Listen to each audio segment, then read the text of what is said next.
Allez, on va parler sport à présent avec Jean-Sébastien Fernandez. Et puis après, on va parler du fameux Boxing Day qui monopolise les joueurs de foot, même pendant les vacances. Parce qu'en France, c'est carrément les vacances en ce moment pour les joueurs de foot. Allez, on va commencer par un petit quiz. Thierry, vous connaissez Ronaldo? Ouais. Ça vous parle? Messi? Bien sûr. Neymar, évidemment. Bien sûr. Si je vous dis Harry Kane. Eh oui, c'est lui le meilleur. Cette année, c'est alors lui le meilleur. Eh ben, vous connaissez, voilà. Pourquoi? Parce que c'est lui qui a inscrit le plus de buts en 2017. 56 buts au total en 2017. C'est évidemment un record cette saison. On va voir ces 3 derniers. C'était hier en fin d'après-midi. Regardez avec Tottenham. Le voici, Harry Kane, donc sur ces images, hier en fin d'après-midi face à Southampton en championnat d'Angleterre. Donc d'abord, son premier but, le voici sur cette tête. Voilà. C'est son premier but de l'après-midi, effectivement. Le deuxième, on va le voir tout de suite à la conclusion de cette belle action collective. Juste avant la mi-temps, deuxième but de Kane. Et le troisième, eh bien, une autre palette, regardez, tout en finesse cette fois. Superbe triplé donc pour Harry Kane. Score final 5-2 pour Tottenham. Et donc ce record de buts pour lui, la nouvelle star donc, du foot européen. Toujours en championnat d'Angleterre, Manchester United a évité le pire face à Burnley. Burnley qui a ouvert la marque dès la 3e minute par Barnes sur un cafouillage. Mais bon, voilà, ouverture du score. Le deuxième but, Thierry, dans la foulée, le voici, il est signé Defour. Boum, magistral coup franc. Et là, à ce moment-là, Manchester United est mené 2-0 à la pause. Il est temps de réagir. Voici la réaction en deuxième mi-temps des Mancuniens avec un doublé de Lingard. Voilà, ça fait 2-1. Et puis dans les arrêts de jeu, donc Lingard encore lui. Là aussi, un petit cafouillage. Mais score final, donc 2 partout. Manchester s'en tire bien et évite donc la catastrophe hier soir.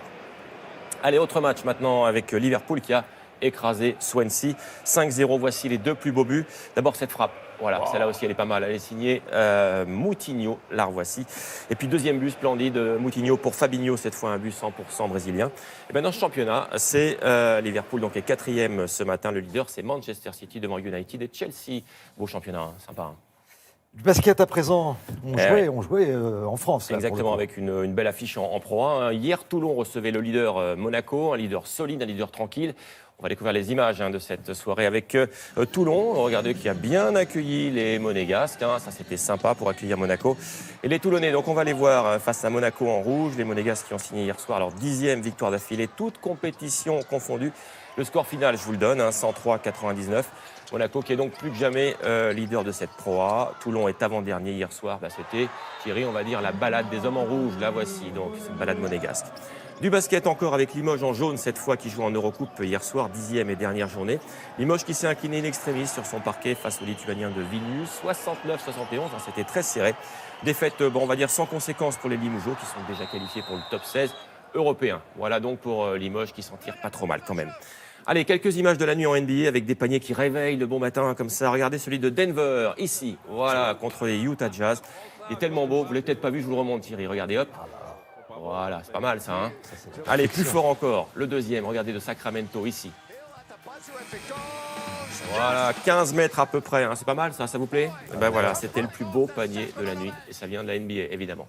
Allez, on va se quitter avec du tennis et de la voile. Joe-Wilfried Tsonga qui prend son temps en tout cas pour revenir sur le circuit. Le numéro 2 français, il devait revenir à Doha le 1er janvier, il va attendre un petit peu. Le voici, Joe-Wilfried Tsonga. On se souvient, c'était à Lille. Il avait joué et gagné la Coupe Davis avec la France, c'était fin novembre. Tsonga qui a donc décidé de faire un break un peu plus long. Son retour est désormais prévu à l'Open d'Australie. Ce sera donc le premier grand chelem de la saison à partir du 15 janvier. Voilà pour Tsonga. Et puis on va terminer avec une dernière image de voile, cette fois direction l'hémisphère sud. Nous y voici avec l'une des courses les plus célèbres. Ça s'appelle la Sydney Hobart, 73e édition. Elle a été donnée il y a quelques heures. Le départ, donc, 102 voiliers quand même au départ. Alors ce matin, on retrouve aux commandes le super maxi australien Comanche que l'on va découvrir ici, voilà, sur ce passage de bouée. Le record à battre, il est de 1 jour, 13 heures, 31 minutes. Normalement, si on a les images demain, on vous montrera qui a gagné cette Sydney Hobart. Ce sera avec grand plaisir. Merci beaucoup Jean-Sébastien.